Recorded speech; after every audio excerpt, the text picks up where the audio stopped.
Okay, so mga idol, welcome back sa aking YouTube channel. So meron na akong i-share sa inyo na isang speaker na nare-repair natin dito. So bali ito po yung TNT. So old model, no, ng TNT. Yan. So TNT subwoofer speaker. Yan.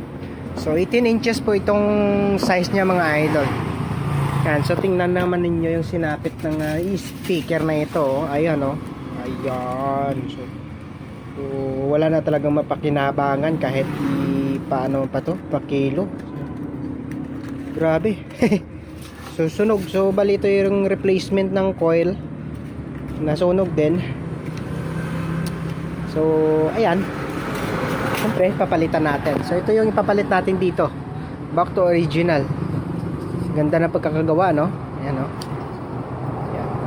So 4 layers yung pagkaka-rewind. So same sa original coil ng TNT talaga. 4 layers din po yung winding niya mga idol. So yung thickness niya nasa ano lang to, 21 mm yung thickness. Siguro nasa sa inches, susukatin natin sa inches kung magkano. Tingnan natin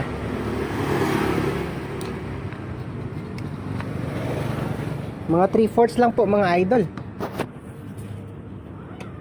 Ano yung isang roller.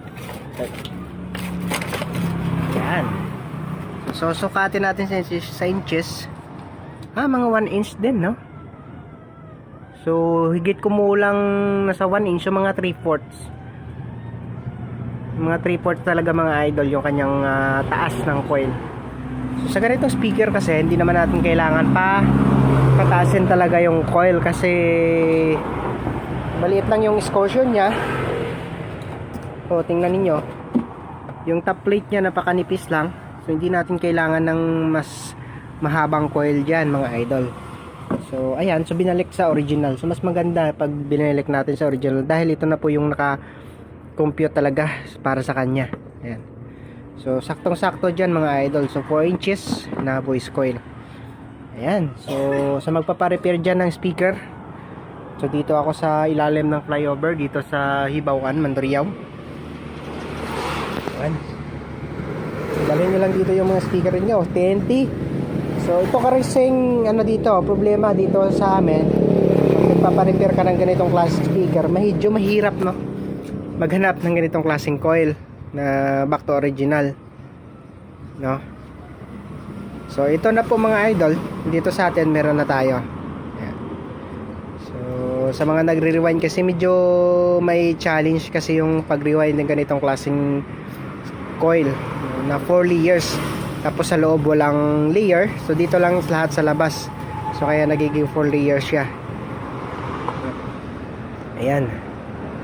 So maganda yung pagkakagawa.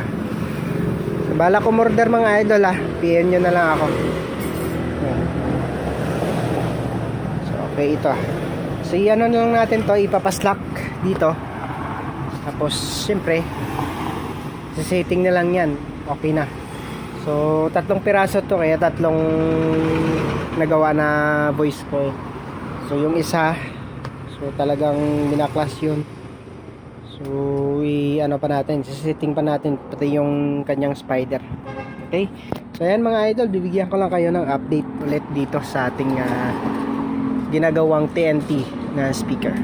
Maraming salamat mga idol.